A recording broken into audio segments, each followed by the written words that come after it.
Chers Atelier Soul, chers auditeurs du podcast Atelier Time, bonjour et bienvenue dans l'épisode 11 du podcast. Je crois que cet épisode est le premier pour lequel j'utilise un titre un peu, oserais-je le dire, putaclic. Mais pourtant, c'est une idée que je souhaite creuser aujourd'hui avec vous. Alors voici un épisode qui explore le deuil comme étant un espace de développement personnel possible. Et cela va également me permettre d'explorer et d'expliquer davantage mon idée que certains liens avec nos défunts ne sont pas toujours bons à perpétrer.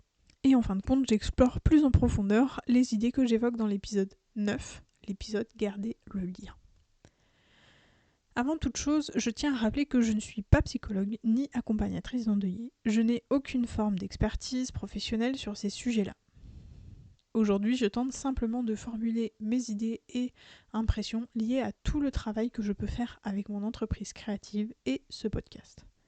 C'est-à-dire partager des impressions, des idées, des visions de la mort et du deuil, afin de peut-être vous toucher, ou au moins qu'ensemble nous évoluions dans ces terribles moments.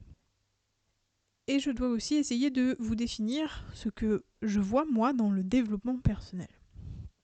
Cela me semble important car il y a de plus en plus de critiques de ce mouvement, surtout au sujet du business que cela représente et donc des bénéfices que cela génère. Quand on pense dev perso, on pense à tous ces bouquins qui promettent de devenir richissime, intelligent, la meilleure version de soi-même, et patati et patata, des promesses dignes de publicité internet qui promettent un agrandissement de certaines parties de notre corps. Vous voyez de quoi je parle ? Pourtant, je me suis intéressée à ces livres, et j'en ai lu quelques-uns, voire pas mal en réalité. Dont ces fameux livres qui promettent monts et merveilles. Suis-je devenue riche aujourd'hui ? Non, certainement pas. Mais j'ai quand même appris quelques trucs, j'en ai même appliqué, des trucs plutôt dans le sens de prendre soin de moi. Des choses qui me correspondent, qui m'aident à y voir plus clair, à mettre de l'ordre dans ma vie, dans mes pensées, dans mes idées, et surtout des choses qui m'ont aidé à trouver l'élan nécessaire pour commencer à les réaliser, dont ce podcast. Donc en résumé, le dev perso marketing, c'est une chose. Une base pour moi, une base d'inspiration et de choses à essayer, bien qu'il faille faire très attention de ne pas se perdre dans tous ces dédales. Mais le dev perso pour moi, c'est pas seulement consommer du contenu, livres, podcasts, vidéos, formations et tutti quanti. Non, pour moi, se développer soi, c'est apprendre à se connaître et se reconnaître, savoir s'accueillir, se respecter, s'aimer. Il y a une forme de quête du bonheur là-dedans, mais j'ai mon petit avis sur le bonheur, peut-être un futur épisode de podcast. Dites-le moi dans les commentaires si vous voulez que je vous en parle. En fait, j'appelle le dev perso l'habitude que j'ai pris personnellement de toujours chercher à évoluer, continuer d'apprendre, de découvrir, d'oser de nouvelles choses et de nouvelles expériences. En fait, de soigner sa relation à soi-même. Et le but n'est jamais fini, puisqu'on n'aura jamais terminé d'investir en soi-même. Ça paraît très égotique comme trip, n'est-ce pas ? En fait, je pense que se connaître soi, savoir se respecter, s'accueillir, s'aimer, c'est un défi, c'est certain, et vous-même, vous le savez. Mais c'est aussi le seul moyen à mes yeux de pouvoir réellement respecter, accueillir et aimer les autres, surtout notre entourage. Et de fait également être respecté, accueilli et aimé par eux. En fait, tout commence par soi. Comme dirait Lena Situation, c'est une phrase Pinterest, mais c'est aussi un livre, le titre d'un livre de dev perso, que je n'ai pas lu. Alors faites-en ce que vous voulez, mais vraiment, à mes yeux, tout commence par soi-même. On a déjà exploré ensemble le fait que le deuil soit un bilan de la vie de la personne qui est partie, mais aussi un bilan pour nous, de la relation qu'on entretenait avec elle. Mais je crois aussi qu'un deuil, c'est aussi faire le bilan de sa propre vie. La mort de quelqu'un nous rappelle invariablement que nous-mêmes, un jour, nous allons mourir. Et cette sensation est extrêmement réelle, puissante, violemment palpable quand on fait face au décès de quelqu'un qu'on connaît. Et comme on fait le bilan de la vie de la personne, c'est-à-dire les choses qu'elle a accomplies, la trace qu'elle laisse pour ceux qui restent, et tout ce qu'elle n'a pas pu ou pas eu le temps de faire également, on fait le lien aussi avec ses propres accomplissements, toutes les épreuves qu'on a traversées, et évidemment toutes les choses qu'on aimerait encore réaliser. Il me semble naturel, en fin de compte, d'interroger toutes ces choses de soi-même, et en particulier toutes celles qu'on n'a pas encore réalisées, toutes les choses qui nous tiennent à cœur, toutes les choses qu'on aimerait vivre avant de partir. On peut également s'interroger sur l'héritage qu'on laisserait au monde, à nos enfants ou à notre famille, et quelle sorte de souvenirs on laissera aussi à nos amis. Ces questions peuvent amener à des décisions, à la mise en route de nouveaux projets de toutes sortes. Et le plus difficile dans tout ça, c'est de ne pas prendre des décisions uniquement en réaction à la douleur ou à la tristesse. C'est le genre de décision qu'on peut regretter. Et pour moi, c'est en partie là que réside la partie de développement personnel du deuil. S'interroger, pour moi, c'est se développer, c'est remettre en question tous nos choix jusque-là, en faire une analyse, un bilan, pour pouvoir repartir vers de nouvelles choses, avec de nouveaux objectifs, voire en ayant retrouvé nos objectifs perdus de vue. Dans la douleur d'une perte, c'est très compliqué. Ça peut ressembler à un parcours du combattant. D'où l'intérêt d'apprendre à se respecter, à se connaître, à s'accueillir. Grâce à cela, on peut se donner le temps et donc les moyens nécessaires pour vivre pleinement ce processus. Et puis c'est un peu comme cela aussi qu'on peut prendre possession de notre héritage. À la perte de quelqu'un, ce que ma famille et moi faisons généralement, comme aux anniversaires d'ailleurs, et parfois même à chaque repas de famille quand on en a besoin, c'est de fouiller dans nos souvenirs, de les raconter, de regarder des photos, des vidéos et de refaire inlassablement beaucoup d'analyses et de bilans. Là où je voulais en venir, c'est qu'en faisant ça, on peut mettre des mots sur ces souvenirs, ces impressions, les regrets, les liens qui font sens pour vous, et donc ce qui vous lie à la personne partie. C'est une façon finalement de prendre du recul aussi sur la situation, sur les réussites et les échecs, ce qui vous fait réellement de la peine et ce qui vous réconforte. Et c'est dans ces moments-là que des idées viennent à nous. Des idées de déménagement par exemple, pour aller vivre dans un lieu qu'a connu le défunt, ou au minima des vacances, ou un road trip par exemple. Mais il peut s'agir d'un choix de carrière, une formation, le début d'une thérapie, un saut à l'élastique ou n'importe quelle expérience que le défunt aurait voulu réaliser mais qu'il n'a pas pu.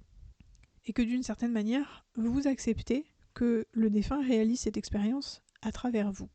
Vous le faites à la fois pour vous, mais à la fois pour lui ou elle. Peut-être que ça sera plus simple et plus parlant pour vous si je vous donne des exemples qui me concernent. Maman avait un projet professionnel original qui était d'ouvrir un village de vacances en Sologne, un lieu un peu à part qui logerait les gens dans des yourtes, ces fameuses petites habitations toutes rondes utilisées beaucoup en Mongolie par exemple. Et bien aujourd'hui j'ai très envie de m'offrir un jour le luxe d'avoir une yourte, même une toute petite, que je mettrai dans mon jardin et que j'utiliserai pour proposer à la communauté des ateliers Soul un lieu un peu magique, isolé du reste du monde, où on pourrait se réunir à l'occasion d'ateliers ou même de cercles d'endeuillés. J'ai découvert, en cherchant mes origines et donc en tombant sur des actes de naissance, de mariage ou de décès, qu'une de mes aïeules, du côté paternel, était une brodeuse professionnelle et qu'elle en vivait pleinement. Ça m'a donné l'envie et l'élan d'apprendre la broderie et de vous proposer cette technique pour vos créations de l'atelier du souvenir. Oh, et un petit dernier. Je rêve, je souhaite très fort acheter une maison de vacances dans les Vosges pour moi-même et ma famille. Une sorte de petit havre de paix, un refuge quand le reste du monde est trop dur ou trop fatigant. Un pied à terre dans un endroit qu'on aime et qui nous fait tous du bien. Pourquoi ?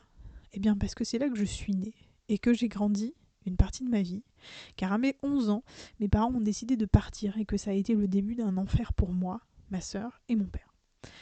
Les Vosges, ça représente la partie heureuse de mon passé, mon havre de paix, de sécurité, d'amour, etc. Vous voyez quand je vous dis que le deuil n'est pas seulement lié à la mort d'une personne ou d'un animal. Ces idées, ces rêves sont des objectifs que j'ai définis grâce au développement personnel que j'ai pu réaliser au travers de tous ces deuils et de toutes ces expériences. Ce sont des choses que j'ai choisies en conscience, avec amour, dans le seul but de me sentir libre, vivante, puissante, reliée à moi-même. Et j'ajouterais même reliée à moi-même et alignée à moi-même et à ce que je veux être, à qui je suis réellement. Mais parfois, ce développement personnel passe par des choses nettement plus sombres. Et ce, peu importe la nature du deuil. Simplement, les situations que la vie nous fait traverser vont toucher nos blessures profondes, qu'on a si bien enfouies, qu'on n'a même plus conscience de leur existence, voire qu'on n'a même jamais eu l'idée qu'elles pouvaient nous concerner. Et pourtant, dans la douleur d'une perte, tant de choses enfouies peuvent émerger. Les bonnes, comme on l'a vu, mais aussi les mauvaises. Les blessures, les traumatismes, les échecs, les croyances limitantes, etc. En fait, dans nos vies, il y a des personnes qui ont beaucoup d'influence sur nous. Une personne qui nous a élevés, par exemple, quelqu'un avec qui on a vécu une partie de sa vie, ou quelqu'un à qui on a offert nos premières fois, par exemple. Et qu'il s'agisse de la mort ou d'une rupture, la relation qui cesse va faire émerger des choses qui étaient valables du temps où la relation était effective, mais qui ne le sont plus aujourd'hui, qui ne sont plus vraies, qui ne sont plus applicables. Ces choses, elles émergent comme des expériences desquelles on retient des leçons ou des prises de conscience grâce aux souvenirs, à l'analyse, au bilan de ceux-ci. C'est en ça pour moi que certains liens avec nos défunts ne sont pas bons à maintenir. C'est aussi pour cela que je vois de plus en plus le deuil comme une forme extrême, certes, de développement personnel. Et je pense cela à cause de mon parcours du deuil avec ma maman.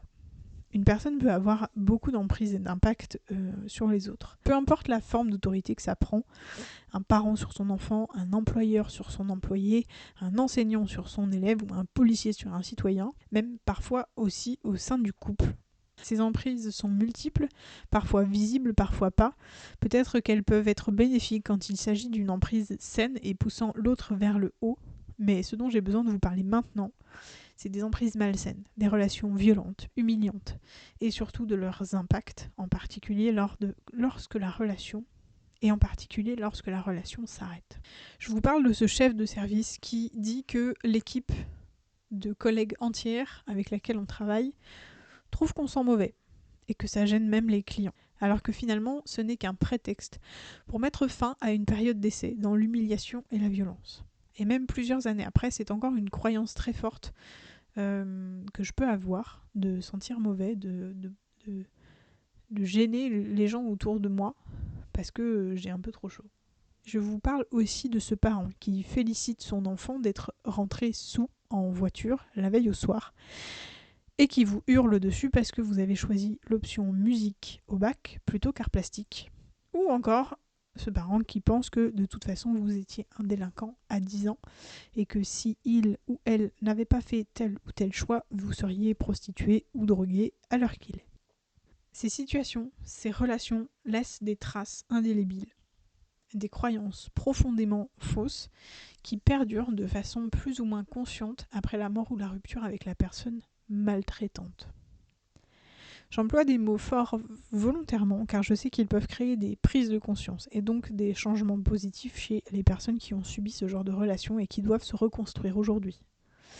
Par exemple, quand on a vécu avec un parent qui peut exploser de colère n'importe quand, balancer des mots violents comme s'il demandait qu'on lui passe le sel à table, on apprend en tant qu'enfant que la méchanceté, le conflit, les cris, l'humiliation arrivent régulièrement, mais qu'il n'y a pas de déclencheur précis. C'est-à-dire que la crise peut arriver à n'importe quel moment sur n'importe quel sujet. On peut donc rentrer un soir à la maison, la peur au ventre, étant persuadé qu'on va se prendre une réflexion parce qu'il s'est passé quelque chose de négatif dans notre journée. Et finalement, il ne se passe rien. Voire on a même la chance d'être un peu rassuré par le parent en question. Et puis parfois, se prendre l'engueulade de sa vie parce qu'on a fait un petit choix insignifiant qui ne regardait que nous. En tant qu'enfant de ce parent, on apprend que tout peut partir en cacahuète à chaque instant de la vie, qu'on fasse attention à ce qu'on dit ou fait ou non. Croyance qui peut être renforcée par les relations amoureuses ou amicales qu'on peut nouer au cours de son enfance, mais aussi de sa vie d'adulte. Et puis un jour, ses parents disparaissent. Ce compagnon de vie est remplacé par quelqu'un qui ne connaît pas ce schéma de fonctionnement. Et on se rend compte au bout d'un moment qu'on est en hyper-vigilance quasi constante parce qu'on croit depuis 4, 5, 10 ans, en tout cas depuis cette rupture, depuis cette fin de relation, que tout peut basculer n'importe quand. On est tellement persuadé que les autres nous en veulent de quelque chose qu'on peut ne pas les croire quand ils nous affirment pour la 5e fois que non, tout va bien. Et on peut aussi être amené à créer des situations dans lesquelles on va recréer en fait cette relation toxique, cette relation de maltraitance. C'est en ça que ma vision du développement personnel intervient. C'est une chose de subir un deuil, mais si on ne prend pas le temps de s'interroger sur ce que l'on ressent, sur ce qu'on a subi ou subit encore, si on ne prend pas le temps de travailler sur soi, de faire le bilan, d'être vigilant à soi en fait, de s'observer soi, on peut difficilement prendre conscience du mal qu'on a subi et surtout de ses conséquences. Et vivre un deuil, qui plus est dû à une rupture ou au décès d'une personne qui a eu beaucoup d'emprise sur nous, est d'autant plus déstabilisant que nous devons faire face à la réorganisation majeure de notre vie et de nos croyances. Et on est comme un animal en captivité qui est projeté d'un seul coup en liberté dans son habitat naturel. Il n'a pas tous les bons codes, ni tous les bons réflexes. Ça peut être fatal, comme ça peut être le début d'un long chemin de réadaptation. En fait, il est de notre responsabilité de faire ce choix. Le choix de rester en mode survie toute sa vie, au risque de recréer des situations de maltraitance, soit que vous deveniez la personne maltraitante, soit que vous recréez en fait des situations où vous êtes une victime, et finalement en fait de perpétuer des règles et un fonctionnement, un schéma en fait qui est très toxique pour vous et pour les autres. Ou alors prendre le choix de devenir qui on veut être ou de devenir qui on est réellement au fond de soi. Et du coup de casser ce schéma qu'on vous a inculqué en prenant conscience, en le déconstruisant et en construisant quelque chose qui vous corresponde davantage à la place. Ce n'est absolument pas facile. C'est un processus qui est long, qui est douloureux et qui est plus proche finalement de vous-même, de votre personnalité, de vos choix de vie, vraiment qui est centré par rapport à vous. Et ce processus, il est déclenché par la rupture ou par le décès en fait. Et c'est pas toujours facile d'accepter, de reconnaître aussi qu'on peut avoir besoin d'aide, qu'on peut être perdu, qu'on comprend plus grand-chose de ce qui se passe dans notre tête, dans notre vie, etc. Pourtant, qu'il s'agisse d'un processus déclenché par un deuil ou d'une rupture ou peu importe, il est vraiment essentiel de prendre soin de soi dans ces périodes-là, même tout au long de sa vie en fait.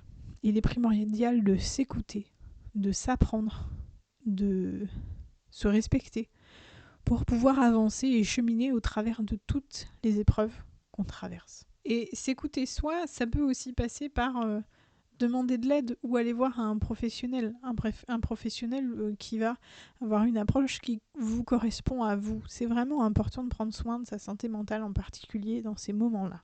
Vraiment, pensez-y, osez, n'ayez pas peur de demander en fait et de dire que ça ne va pas. Parce que vous avez le droit, parce que toutes vos émotions sont légitimes, quoi qu'il arrive. Et quoi que votre entourage en dise. Alors bien sûr, il ne faut certainement pas attendre la mort d'un proche pour faire le travail de développement personnel dont je parle aujourd'hui. Ça ne sert à rien du tout d'attendre, quoi que ce soit d'ailleurs, car ce serait encore une fois remettre à plus tard ou vous déresponsabiliser de choses que vous avez besoin de vous occuper maintenant. J'ai souhaité partager cette vision du deuil que je découvre en explorant et en écrivant un peu cet épisode pour essayer d'éclairer d'autres endeuillés, de courte ou de longue date, qui se sentiraient perdus, noyés et qui auraient besoin d'inspiration et de recul pour voir leur situation sous un œil neuf. À mon sens, c'est une façon de pouvoir avancer dans son bilan, dans son deuil, de façon plus claire et apaisée. Finalement, c'est comme un outil que vous pouvez utiliser à votre guise et que vous pouvez adapter à vous. Et c'est précisément ce que je souhaite faire avec ce podcast et aussi avec mon entreprise créative. L'atelier du souvenir que je propose peut d'ailleurs également beaucoup aider à choisir et faire ce tri dans ce qu'on peut ou veut garder d'une personne qui a pu avoir beaucoup d'emprise sur nous. Ainsi même, au travers d'une création, on peut mettre en lumière votre chemin de deuil, vos apprentissages, vos voyages, vos évolutions personnelles et même pourquoi pas la libération de vos chaînes. Cette prestation est en fait un processus accompagné par moi-même pour mettre de la lumière dans vos heures sombres, prendre du recul sur votre situation et faire ensemble une partie du bilan que vous avez besoin de faire. Si cette aventure vous appelle, je vous invite à prendre toutes les infos nécessaires sur mon site atelier.fr, le même site sur lequel vous pouvez commander l'atelier du souvenir ou n'importe quelle autre de mes créations terminées et disponible à la vente d'ailleurs. Et en attendant le prochain podcast qui sortira dans 15 jours, comme d'habitude, je vous invite à me rejoindre sur les réseaux sociaux afin que vous puissiez découvrir le reste de mon travail autour du deuil et de l'évolution personnelle. Ça nous permettra d'échanger ensemble sur tous les sujets du podcast Atelier Time. Je vous rappelle que c'est également possible dans la rubrique communauté de mon site internet atelier.fr, ateliyeah.fr. Et puis n'oubliez pas, n'arrêtez jamais de prendre soin de vous.